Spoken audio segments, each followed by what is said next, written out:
Entonces, los procesos oxidativos involucran convergencia.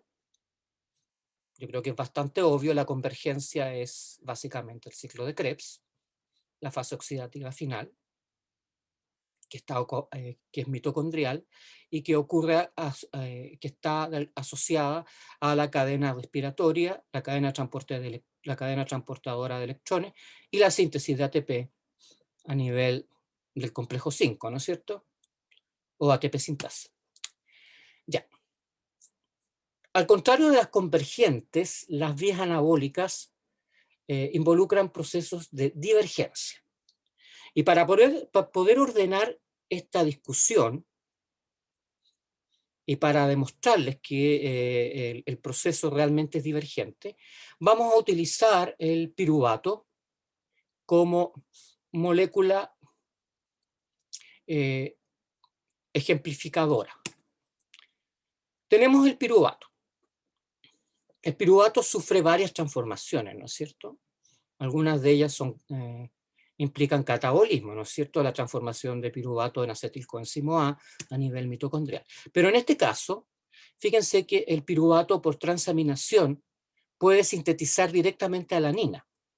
Si al piruvato ustedes le agregan un grupo amino, de cualquier aminoácido vamos a generar alanina. Entonces, el piruvato puede generar, mediante este proceso biosintético de una sola etapa, directamente alanina. Por otro lado, el piruvato, a nivel mitocondrial, pero también a nivel citoplasmático, puede transformarse en oxaloacetato. Recuerden que está la enzima, la piruvato carboxilasa, que transforma el piruvato en oxaloacetato, por lo menos en el interior de la mitocondria. El oxaloacetato, al transformarse en malato, puede salir de la mitocondria, y de ahí, por transaminación a partir del oxaloacetato, si al oxaloacetato le agregamos un grupo amino, se transforma directamente y en una sola etapa en aspartato. Entonces podemos sintetizar este aminoácido aspartato directamente por transaminación en una sola etapa. Ahora, el oxaloacetato, muy importante, va a constituirse junto con el malato, aquí deberíamos en realidad colocar oxaloacetato malato, mediante los procesos de gluconeogénesis que son dependientes de ATP y también de NADH, permiten la síntesis de glucosa 6-fosfato. La glucosa 6-fosfato puede ser liberada por el hígado para generar glucosa libre, que va a ser utilizada por por tejidos extrahepáticos, como el cerebro fundamentalmente, y además, en el mismo hígado, el glucosa 6-fosfato puede ser utilizado para sintetizar glicógeno.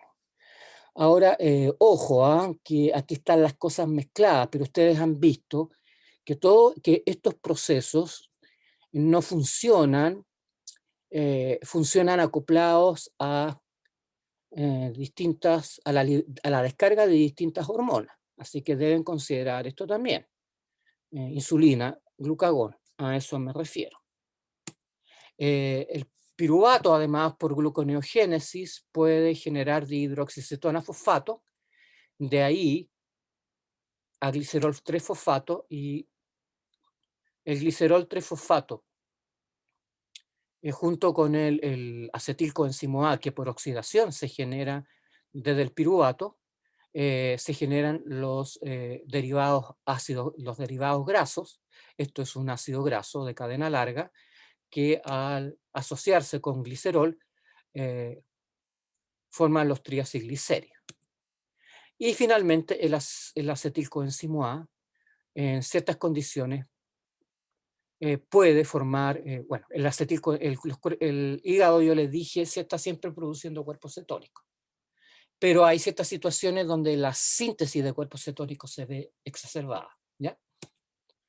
Y finalmente, el piruvato, por acción de la lactato deshidrogenasa, puede transformarse en lactato. Entonces, fíjense que aquí, si nosotros utilizamos el piruvato como ejemplo, tenemos distintas vías anabólicas que lo transforman mejor dicho, que transforma los átomos de carbono del piruvato en distintas moléculas, todas las cuales son utilizadas en nuestro metabolismo. Por supuesto, estos procesos tienen regulación hormonal y ustedes tienen que distinguir a esta altura ya del partido cuándo se favorece por la acción de descarga de insulina o, por ejemplo, descarga de glucagón, ¿ya?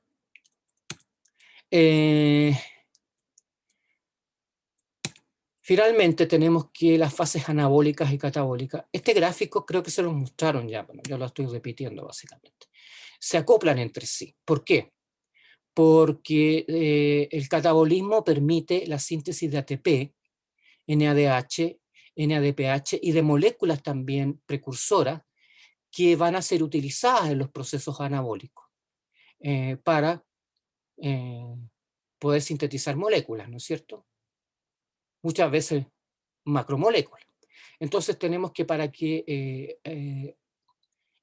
haya síntesis mediante procesos anabólicos requerimos del catabolismo. De ahí hablamos, a esto se refiere el acoplamiento de la fase anabólica y catabólica. Esto es básicamente, esto es casi obvio. Y aquí tenemos a partir de los procesos anabólicos tenemos la generación de moléculas que a su vez van a generar metabolitos más complejos, algunos de los cuales van a tener van a ser componentes estructurales importantes. Por ejemplo, ácidos grasos que se incorporan a las membranas biológicas, van a ser también de depósito energético temporal. Aquí tenemos los triacilglicéridos, el glicógeno, y la creatina fosfato, los llamados fosfágenos. En este curso nosotros no lo hemos no prestamos mucho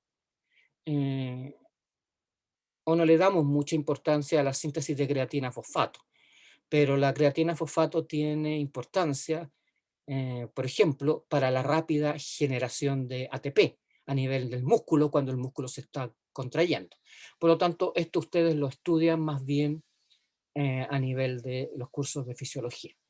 Y también tenemos metabolitos de función específica que forman el llamado metabolismo especializado. Por ejemplo, un metabolismo especializado podría ser la síntesis de alguna molécula de que es sintetizado, por ejemplo, a nivel del tejido nervioso, podría ser un neurotransmisor, por ejemplo, ¿ya?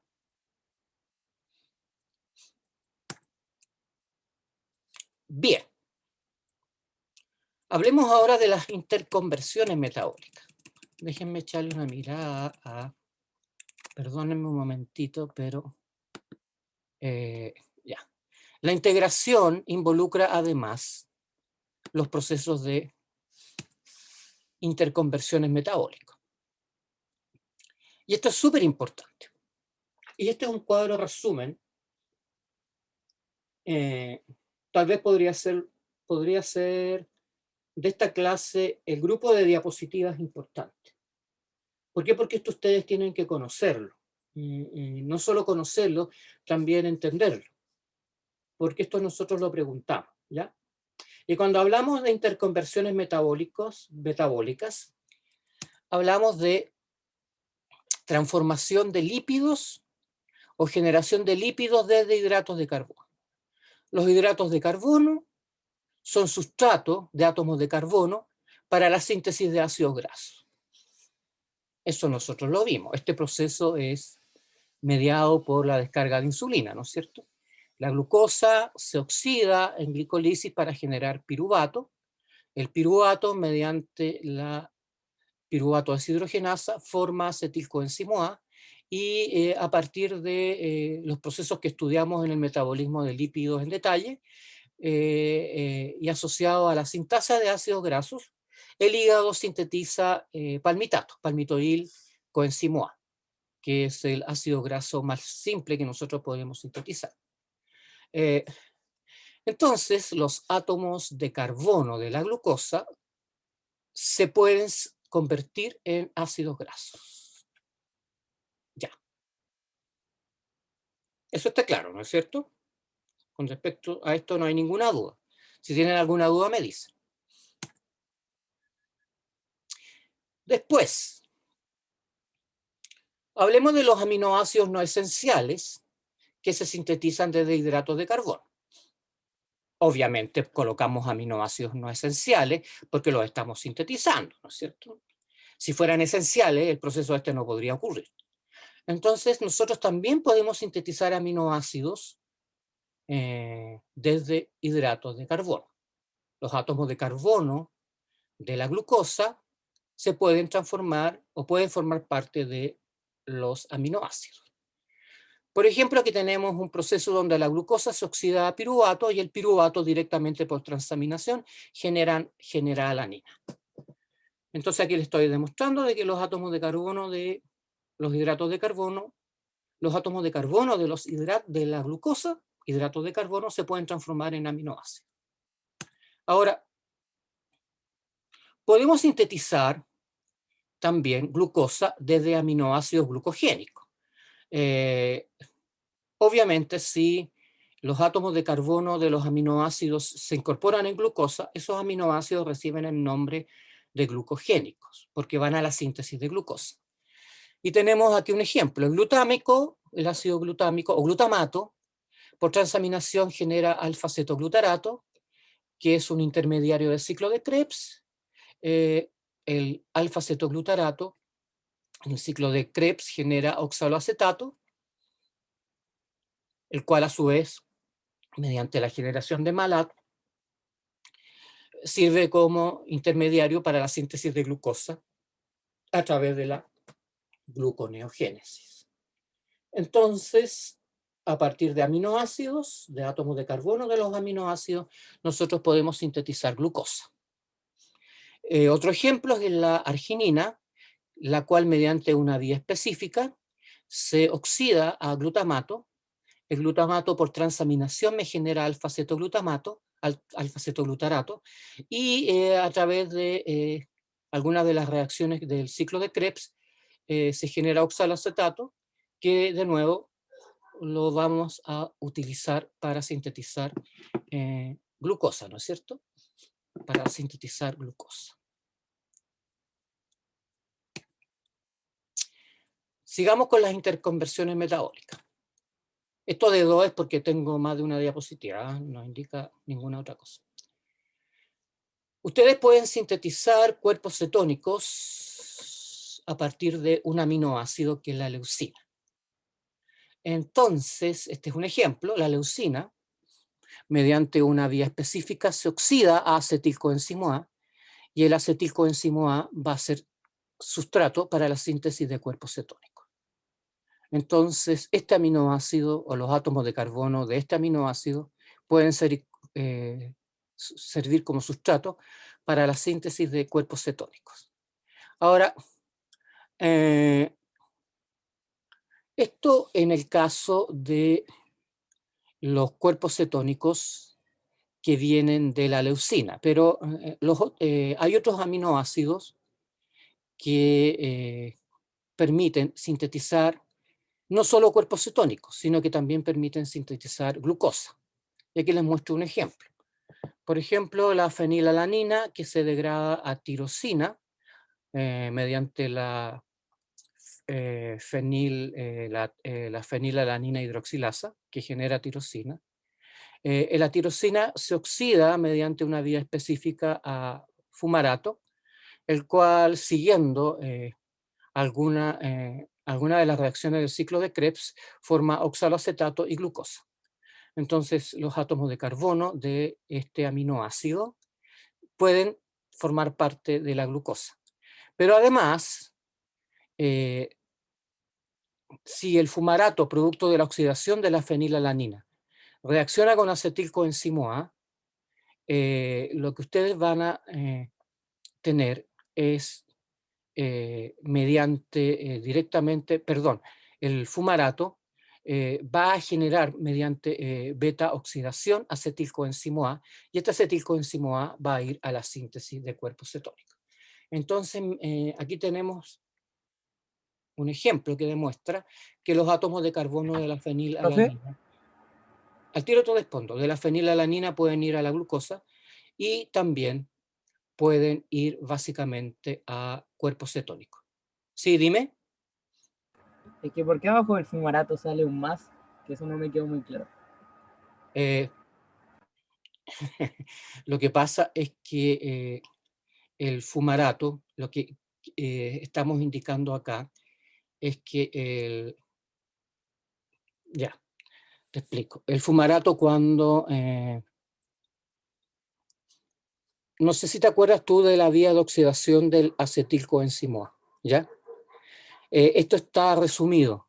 Cuando el acetoacetilcoenzimo A, los átomos de carbono que se forman a partir de fumarato, o mejor dicho, que reaccionan con el fumarato, finalmente pueden ir a la síntesis de acetilcoenzimo A. Esto significa que este acetilcoenzimo A está reaccionando con los átomos de carbono del fumarato para finalmente ser oxidado y generar acetilcoenzimo A. Esta es una vía, digámoslo así, alternativa que por beta oxidación te forma acetilcoenzimo A. Lo que estamos generando aquí realmente es un compuesto de más átomos de carbono, nada más que eso. Simplemente es una reacción. Si quieres después te la puedo desglosar, ¿ya? Ya, gracias, profe. Pero básicamente es eso. ¿Profe? Dime. Pero así a la rápida sería como más que nada que el fumarato más acetoacetil-CoA debería formar un ácido graso y ahí es beta oxidado, que si no como que así se interpreta así a la Sí, es rápida. como un intermediario, sí. Es un intermediario de la síntesis de ácidos grasos que por oxidación te puede generar acetilcoenzimo. Ah, ya Nada se más mete que eso. entre medio de la beta Sí, oxidación. sí. Ya, gracias. Se los voy a mostrar después con más detalles para que les quede más o menos claro. Ya, y el punto final. La gran pregunta.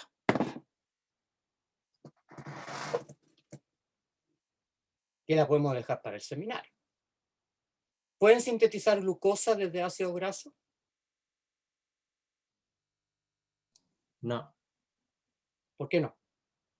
porque los ácidos grasos no pueden participar de la gluconeogénesis. Ya, ¿y cuál sería la razón? ¿A qué se oxidan los ácidos grasos?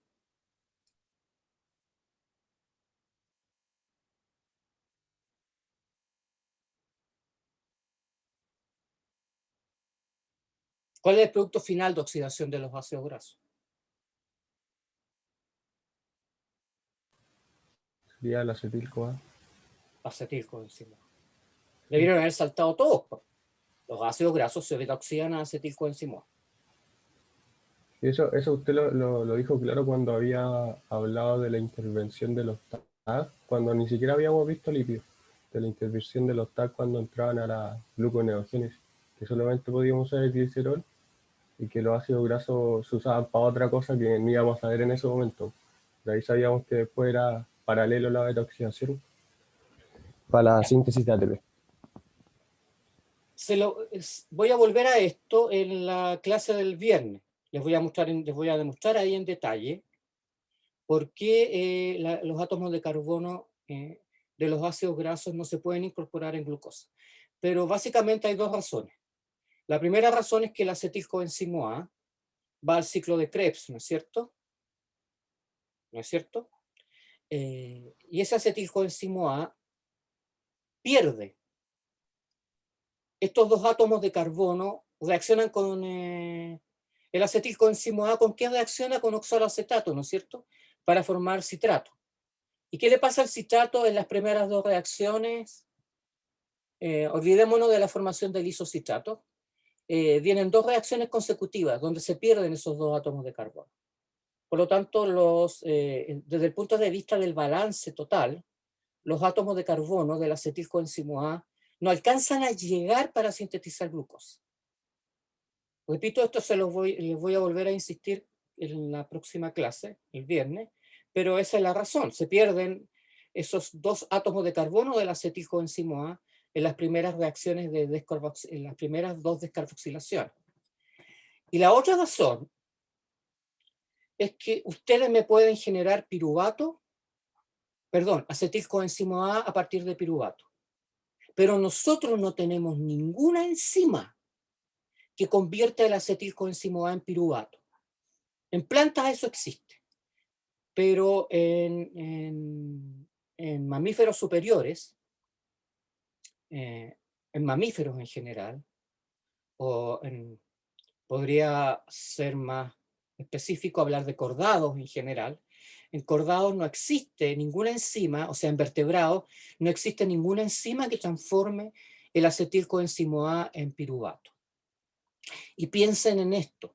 Si ustedes no me pueden transformar el acetilcoenzimo A en piruvato, no hay manera que los átomos de carbono del acetilcoenzimo A puedan ser gluconeogénicos. El piruvato es gluconeogénico, ¿no es cierto?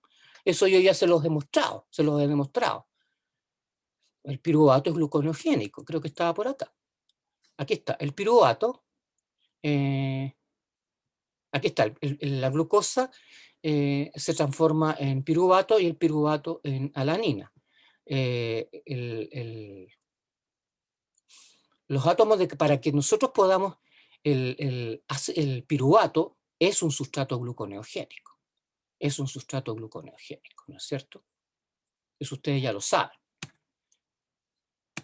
Pero como no hay ninguna enzima que pueda transformar el acetilcoenzimo A en piruvato, los átomos de carbono del acetilcoenzimo A no pueden ingresar a la glucosa. Repito, si no me creen, esto se los voy a demostrar en la próxima clase. Ya, por ahora quédense con eso. Bien, entonces con esto hemos analizado ya la integración.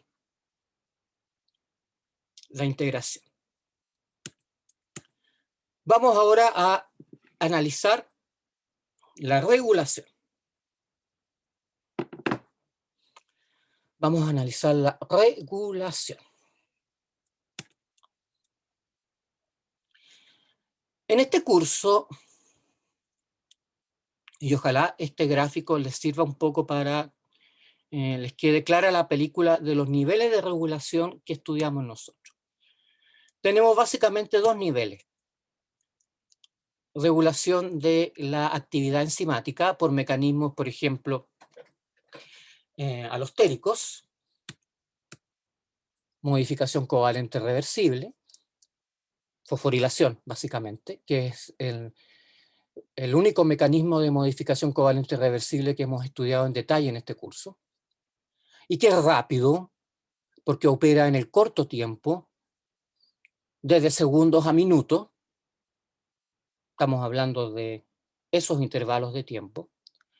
Y el segundo nivel, que lo vemos menos en este curso, pero algún ejemplo se ha mencionado, que es modificar la concentración de enzima. Este mecanismo es lento porque si ustedes quieren modificar la concentración de una enzima, tienen que cambiar la concentración de enzima y para eso tienen que recurrir o a la síntesis y degradación del RNA o a la síntesis y o degradación de proteínas. Conocido básicamente como inducción enzimática cuando nosotros incrementamos la concentración de una enzima, o represión enzimática cuando nosotros disminuimos la concentración de una enzima.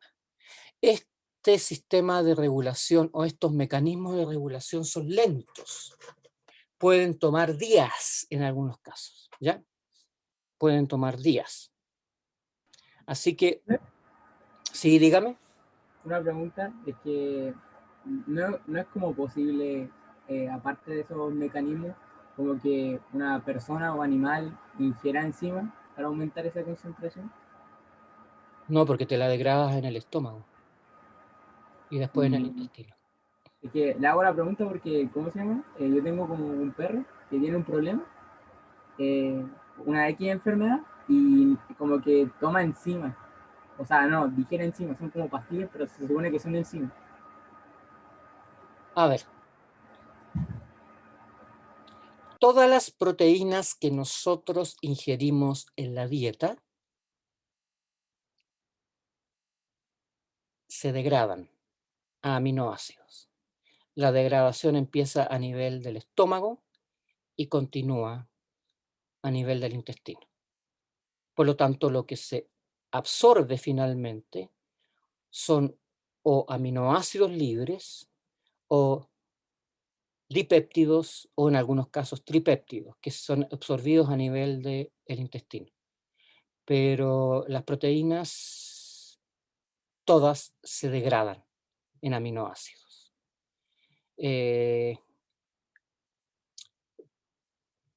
Por lo tanto, desde un punto de vista, no sé en realidad lo que tú me estás comentando, pero en realidad las proteínas que tú tomas en la dieta las degradas completamente. No hay manera de que una enzima sobreviva al estómago. No sé, a menos que se inyecte. Pero ahí,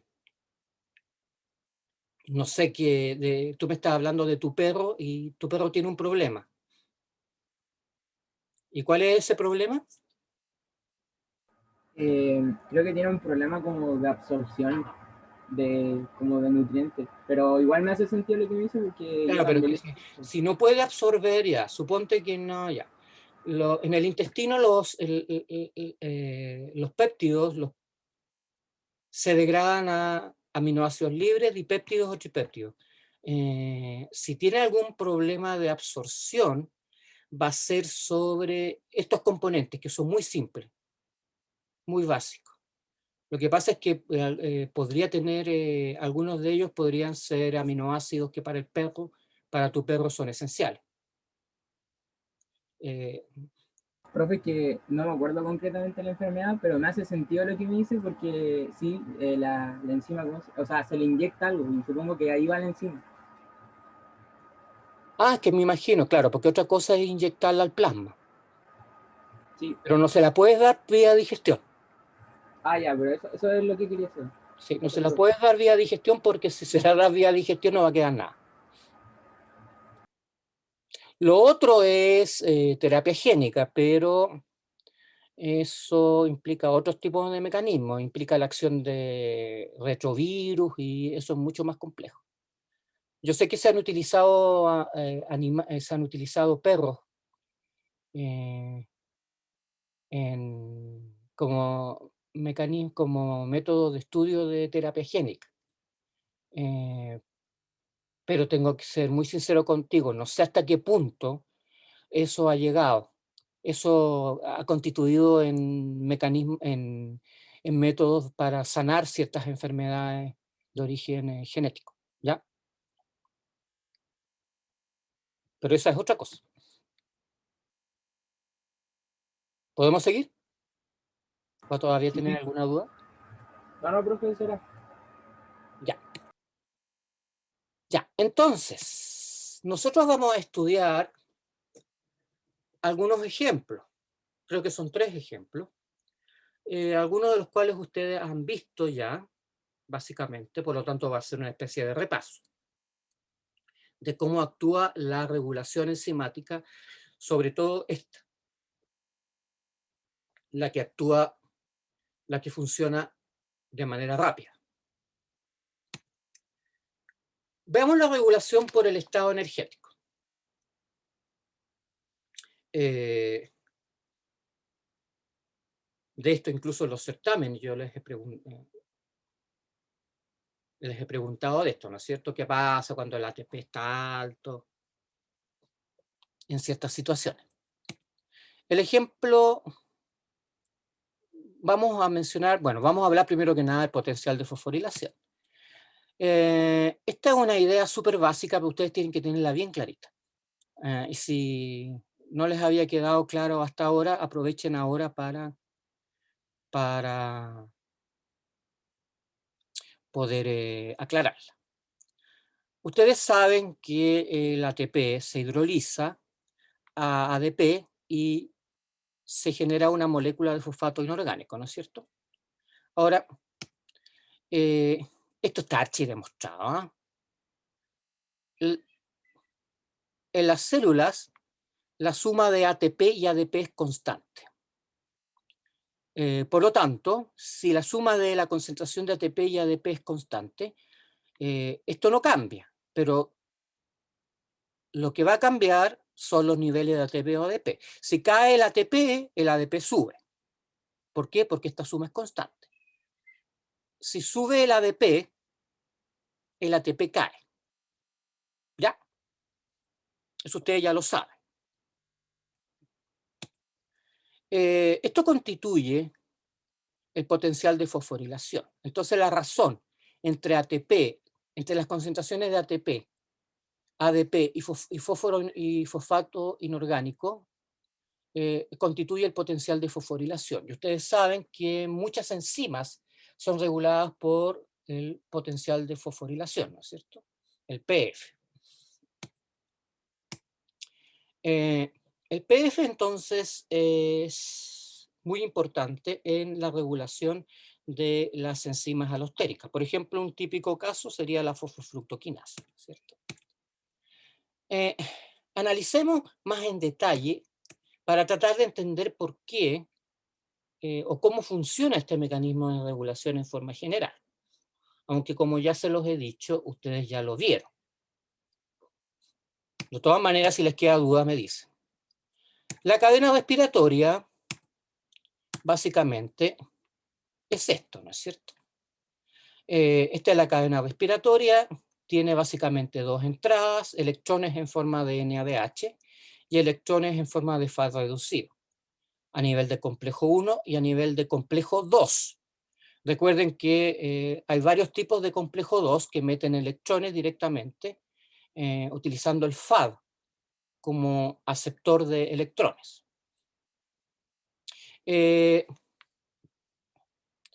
La cadena respiratoria transporta estos electrones al oxígeno y el oxígeno se reduce a agua. Y acoplado a la cadena respiratoria está el proceso de fosforilación oxidativa. El ADP reacciona con el fosfato inorgánico para formar ATP. Ya. Ahora, si la concentración de ATP está alta, obviamente la concentración de ADP va a estar disminuida, porque la suma de ATP más ADP es constante. ¿Ya? Ahora, fíjense, chiquillos, que si el ADP, si el ATP está alto y el ADP está bajo, el flujo de electrones a nivel de la cadena respiratoria disminuye. Hicimos una pregunta en una prueba, entre paréntesis tengo que verificar que mis colegas les hayan corregido las pruebas de la última prueba. Por Dios, el gato llorón. Ya. Recuerden que el ATP y el ADP son reguladores alostéricos del complejo 4. Altos niveles de ATP disminuyen el flujo de electrones a través de la cadena respiratoria porque el ATP es un inhibidor alostérico del complejo 4. Y el ADP a su vez es un activador alostérico. Por lo tanto, si el ATP está alto y el ADP está bajo, el flujo de electrones a través de la cadena respiratoria va a estar inhibida. Eso es obvio, ¿no es cierto? ¿Sí o no? Sí, profe. Ya. Entonces, ¿qué pasa con el NADH? Se acumula. Se acumula. Entonces, cuando los niveles de ATP están altos, lo que vamos a tener es una acumulación de NADH. Y esto va a influir sobre la velocidad de la acción de las enzimas marcapaso, ¿no es cierto? ¿Qué tenemos? Si el ATP está alto y el NADH está alto, ¿qué vamos a tener a nivel de el flujo de estos metabolitos? Veamos la oxidación de piruvato como ejemplo. La piruvato deshidrogenasa es una enzima que es inhibida alostéricamente por altos niveles de ATP y por altos niveles de NADH. El NADH no tiene efecto a nivel de la glicolisis. Ya, insisto yo en eso. Los ácidos grasos, exceptuando en ciertas situaciones bien especiales, la velocidad no se ve tan afectada, aunque, por favor, dejémoslo esto entre paréntesis todavía. ¿Qué pasa en el ciclo de Krebs? Tenemos dos enzimas. Además, entonces tenemos la piruvato deshidrogenasa, que no es propiamente tal del ciclo de Krebs, y a nivel del ciclo de Krebs tenemos la citratosintasa y la isocitrato deshidrogenasa, que básicamente son reguladas por el ATP y el NADH, ¿no es cierto? Altos niveles de ATP y NADH inhiben estas enzimas. También está la alfa-cetoglutarato, que aquí no está mencionada, pero también es regulada e inhibida por altos niveles de NADH y también tiene regulación por ATP. Hay cierta discusión acerca de cuál es más importante, si la isocitrato deshidrogenasa o la alfa-cetoglutarato en controlar el flujo a nivel del ciclo de Krebs. Parece ser más importante la isocitrato deshidrogenasa y por eso le damos más importancia a esa enzima como reguladora. Pero la alfa-cetoglutarato deshidrogenasa también es regulada por niveles de ATP y NADH. Entonces tenemos que hay inhibición, ¿no es cierto?, a nivel mitocondrial. Y en el citoplasma, ¿qué ocurre con la fosfofructoquinasa? ¿Qué efecto tiene la fosfofructoquinasa? También es inhibida por altos niveles de ATP, fundamentalmente. Aquí no funciona el NADH, pero sí el ATP. Entonces, cuando ustedes oxidan, cuando ustedes consumen en la dieta carbohidratos y lo oxidan en un tiempo relativamente corto, tanto la glicolisis como el ciclo de Krebs se frenan. Entonces, altos a niveles de ATP y altos niveles de NADH producen una disminución en los flujos metabólicos a nivel de la glicolisis y del ciclo de Krebs. Esto lo hemos visto, ¿no es cierto? Ustedes lo conocen, lo deben saber, porque nosotros les exigimos que conozcan las enzimas que son marcapasos de esta vía, ¿ya? Marcapasos de esta vía. Ya. Entonces, la glicolisis, en este caso, es inhibida por altos niveles de ATP. Ya. Pero, entonces, ¿qué tenemos? Tenemos una inhibición de los procesos catabólicos. Tenemos una inhibición de los procesos catabólicos a nivel de la glicolisis y a nivel del ciclo de Krebs. Ahora, esto conduce además a la activación de los llamados sistemas anabólicos. Y aquí toma mucha importancia el acetilcoenzimo A. Fíjense que si nosotros estamos inhibiendo el ciclo de Krebs, hay una cierta tendencia a acumular acetilcoenzimo A.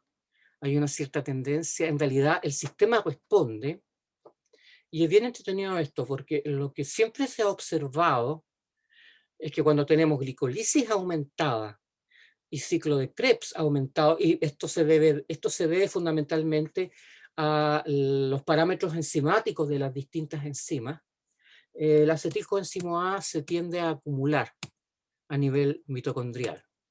Y esto activa a la piruvato carboxilasa. ¿Ya? Por lo tanto, esto prepara al sistema para que podamos, discúlpeme que me odia, pero es que mi gato que juega con el perro y es puro chillo. Recuerden que la acetilcoenzimo A es un estimulador, es un activador alostérico de la piruvato carboxilasa. Y este proceso es muy importante cuando opera la gluconeogénesis, ¿no es cierto? cuando opera la gluconeogénesis. Obviamente, la acción hormonal es distinta en este caso. Aquí tenemos la insulina actuando, y en este otro caso tenemos, cuando vamos a la síntesis de glucosa, a la gluconeogénesis básicamente, lo que tenemos es el glucagón funcionando. Entonces podemos generar glucosa y glicógeno en este caso. ¿Qué pasó acá? Ya. Entonces, en este proceso a nivel hepático vamos a poder sintetizar macromoléculas. Pero esto es puramente analizando los niveles de ATP y ADP. Si los niveles de acetilcoenzimo A están altos,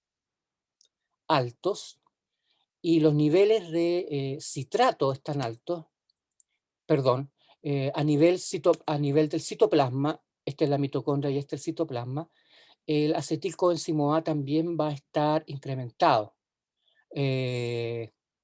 Recuerden que la acetilcoenzimo A carboxilasa es estimulada positivamente, es regulada positivamente a este nivel, ¿no es cierto? A este nivel. Entonces se estimula la síntesis de ácidos grasos. Ahora, cuando la síntesis de ácidos grasos está estimulada, existe una regulación negativa sobre la beta-oxidación. Pero ojo chiquillos, cuando miren este cuadro, por favor, cuando miren este cuadro, consideren de que lo que estamos analizando es el contexto en relación a niveles de ATP y ADP, sin considerar tanto qué hormona, si estamos en hipo o hiperglicemia, porque aquí estamos mezclando cosas. ¿Ya? Así que ojo con esto, ¿ya? Ustedes saben que la gluconeogénesis y la síntesis de ácidos grasos operan con respecto a los niveles de glucosa circulante en situaciones distintas. La gluconeogénesis opera en hipoglicemia y la síntesis de ácidos grasos ustedes la van a tener incrementada en hiperglicemia, ¿no es cierto? En hiperglicemia. Así que ojo con eso. Bien. El ATP es importante en un contexto general porque hay varias enzimas que utilizan ATP. La acetilcoenzimo A carboxilasa para la síntesis de malonil, que es la enzima marcapaso de síntesis de ácidos grasos. La síntesis de piruvato, perdón, la síntesis de oxaloacetato a partir de piruvato por la piruvato carboxilasa, que es punto de partida para la gluconeogénesis, es regulada por ATP. Y fíjense que el GTP regula la síntesis de fosfonolpiruvato. Así que, ¿por qué? Porque recuerden que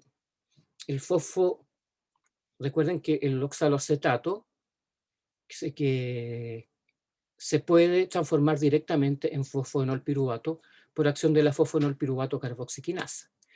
Y el UTP también es importante como sustrato para la síntesis del UDPG, que va a la síntesis de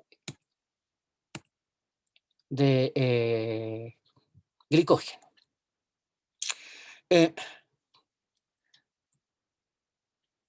Yo no sé hasta qué punto hemos insistido con esto, pero en realidad yo creo que fue cuando analizamos, fue la última clase cuando vimos la síntesis de nucleótidos.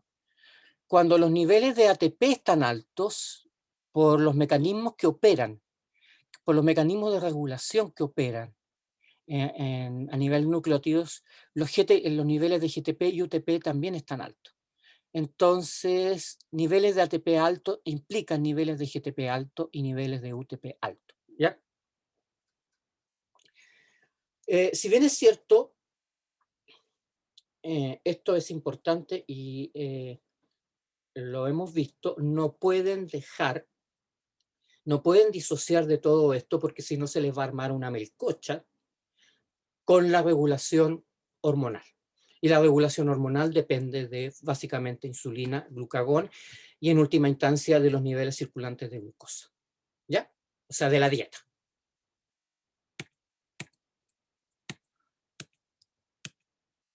Y aquí les muestro yo, bueno, esto es para mostrar en último caso la síntesis de glicógeno, la utilización de los distintos nucleótidos.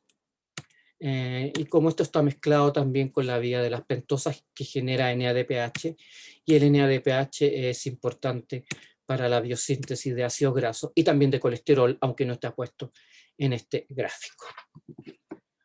A ver, chiquillos, llevamos 1 hora 52 minutos. Son las 10:49, van a ser las 11. Van a ser las 11. Deberíamos estar terminando esta clase. Saben que no les voy a dar recreo porque voy a terminar con esto y vamos a dar vamos a detener esta primera clase. La primera clase y continuaríamos la próxima. Además, entonces, ¿qué tenemos? Tenemos, obviamente, junto con la inhibición de las vías catabólicas, que ya se las mostré, tenemos una activación de las vías anabólicas. De las vías anabólicas. Y aquí está básicamente demostrado. Y esto es lo que les quería mostrar. Se inhiben las vías catabólicas, en resumen, se inhibe el flujo de electrones mitocondrial, se acumulan equivalentes reductores, se inhibe la glicolisis, se inhibe el ciclo de Krebs, se inhibe la beta-oxidación. En el ciclo de Krebs se inhiben las enzimas reguladas por ATP y NADH. Se acumula citrato en el citosol que junto al incremento de ATP inhibe la fosfofructoquinasa. Y básicamente lo que vamos a tener junto con esto una activación de las vías anabólicas. Fíjense que el ejemplo clásico es que cuando está estimulada la glicolisis por acción hormonal, la insulina, la glicolisis y el ciclo de Krebs terminan inhibidos. Sin embargo, esto contribuye finalmente a la síntesis de glucosa, de ácido graso, y también termina contribuyendo a la síntesis de glucosa. El acetilcoenzimo A, al activar a la piruvato carboxilasa, activa la gluconeogénesis. Se produce una caída de los niveles de AMP que activa la fructosa 1,6-bifosfatasa, que además es importante para regular la gluconeogénesis. Y en cuanto a la síntesis de ácidos grasos, el citrato activa la acetilcoenzimo A carboxilasa. Y finalmente, la beta-oxidación puede resultar inhibida, pues el aumento del malonil coenzimo A citoplasmático va a inhibir a la carnitina transferasa. Eso ustedes lo conocen, lo saben, ¿no es cierto? Entonces, esto es simplemente para decir de que si se activa la síntesis de ácidos grasos va a estar inhibida la beta-oxidación. Todo esto pasaría asociado a los cambios en los niveles o el incremento de los niveles de ATP y la caída de los niveles de ADP. ¿Ya? Esto lo vamos a ver la próxima clase. ¿Ya? Lo vamos a ver la próxima clase junto con algunas cositas que les quiero mostrar que tienen que ver con algunos comentarios que yo les había hecho. Por ejemplo, la función del riñón. ¿Ya? ¿Tienen alguna duda, chiquillos?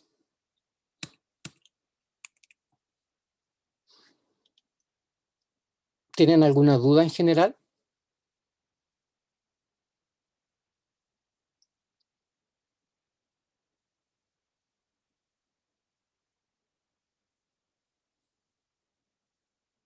Profe, Dime.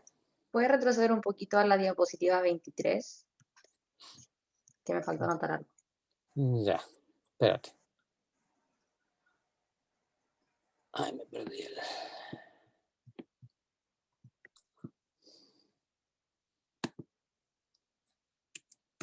¿Cuál es la 23? Yo no llevo el número acá.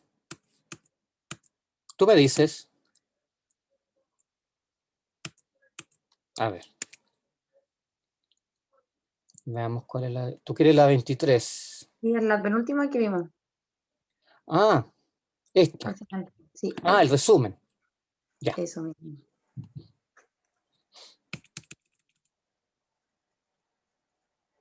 Yo se lo voy a subir, así que lo van a tener. Ahí está. Gracias. Ya. ¿Tienen alguna duda, chiquillos? ¿Alguna duda en general?